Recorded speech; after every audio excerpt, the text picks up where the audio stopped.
Les amis, ça y est, après avoir passé une éternité à essayer de régler la luminosité pour avoir une bonne vidéo, aujourd'hui je suis devant vous pour vous présenter l'épisode 3 de la documentation que je fais sur le marathon. Donc comme j'ai l'habitude de faire avant chaque début de vidéo, là je vais juste prendre un moment pour recontextualiser l'idée de la documentation que je fais depuis maintenant 3 semaines sur cette chaîne. Donc pour vous expliquer rapidement, il y a quelques temps sur cette chaîne, je vous ai dit que chaque semaine j'allais vous faire un récapitulatif de la semaine d'entraînement qui venait de passer. Donc là maintenant ce que je peux vous dire pour vous situer un petit peu, c'est que je viens tout juste de finir la semaine numéro 12, donc je vais entamer la semaine numéro 13 et il me reste tout juste 2 semaines avant le jour J. Donc là maintenant, vu qu'il reste que 2 semaines, on rentre dans une phase qui s'appelle la phase d'affûtage.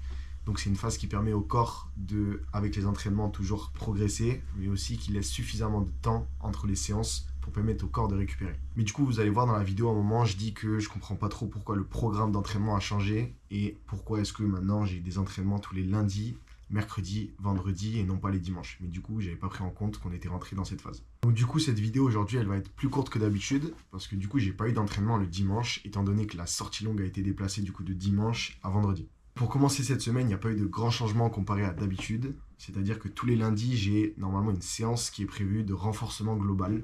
Donc à chaque fois, je travaille les mêmes groupes musculaires, c'est-à-dire les abdos avec des différents exercices de gainage.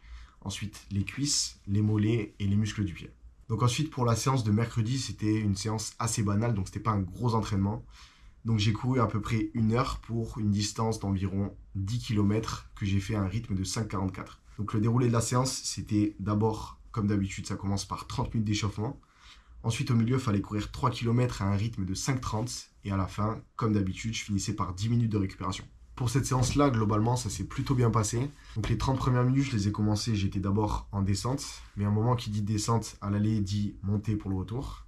Donc forcément, la montée, je l'ai faite pendant la phase des 3 km. Donc ça a été un peu plus dur, j'en ai un peu plus bavé. Mais bon, globalement, ça l'a fait. Donc ça, c'était l'entraînement de mercredi. Et maintenant, je vous laisse avec l'extrait de l'entraînement de vendredi, qui était exceptionnellement la sortie longue et le dernier entraînement de la semaine. Donc on se retrouve, on est vendredi 25 octobre. Là, je suis parti pour courir 23 km. Donc au départ, j'étais parti avec un jogging et un kawaii parce qu'il était censé pleuvoir. Mais bon, là, pour le moment, il fait beau, donc il risque pas de pleuvoir, je pense. Donc le kawaii, je l'ai enlevé parce que j'avais beaucoup trop chaud. Je commençais à transpirer en dessous. Donc je l'ai mis dans le sac derrière. Donc là, tout de suite, je me sens plus léger. Là, j'arrive au niveau de la mer. Et je vais aller finir le run là-bas, tranquillement. Bon, par contre, je sais pas pourquoi, mais le planning d'entraînement, il m'a décalé la sortie longue à vendredi au lieu de dimanche. Bon, j'ai trouvé ça bizarre, mais je me dis au moins ce week-end là, je vais pouvoir être un petit peu tranquille. Et là, grosse bêtise de prendre un jogging pour aller courir. Oh, je pensais qu'il allait faire froid, rien du tout. Et aujourd'hui, en ravito, qu'est-ce que j'ai décidé de prendre? Donc j'ai pris 2 tranches de pain de mie avec 3 carrés de chocolat noir, de chocolat au lait, pardon. Bon, par contre ça, le chocolat, je sais pas ce que ça vaut, mais je me suis dit que c'était mieux que rien. Donc voilà, en ravito, j'ai 2 tranches de pain de mie et 3 carrés de chocolat au lait. Donc on va voir ce que ça donne. Pour l'instant, au niveau de l'énergie, ça va.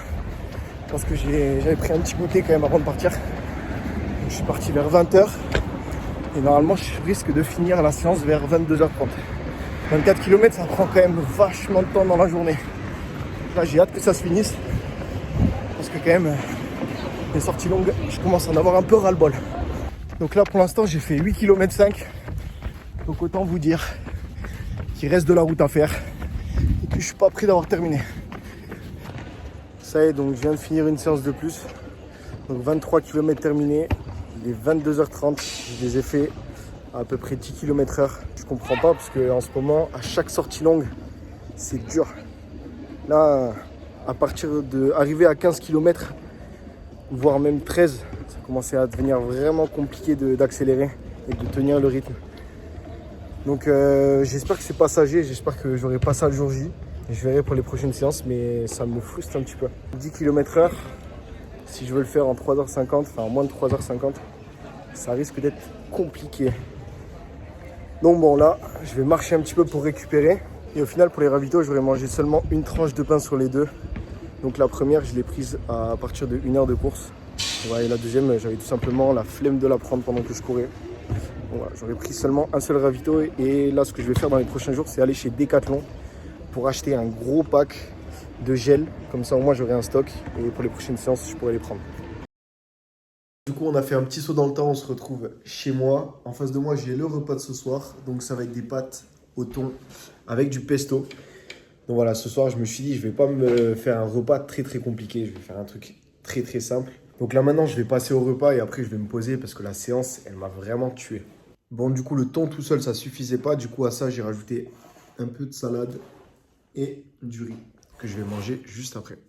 Donc voilà, ça c'était le repas de vendredi. Bon, il n'était pas fameux, mais j'étais fatigué. Après la séance, j'avais pas du tout la force de me faire vraiment un vrai plat à manger. Donc ça y est, maintenant j'en ai terminé avec la semaine d'entraînement numéro 12. Donc j'espère qu'elle vous aura plu. En tout cas, pour ma part, comme d'habitude, ça a été un plaisir de vous la raconter. Et maintenant, ce que je peux vous dire, c'est que les 2 dernières semaines d'entraînement qui arrivent, ça va être les plus compliquées et les plus intenses. Donc maintenant, on se dit à la semaine prochaine pour la semaine numéro 13.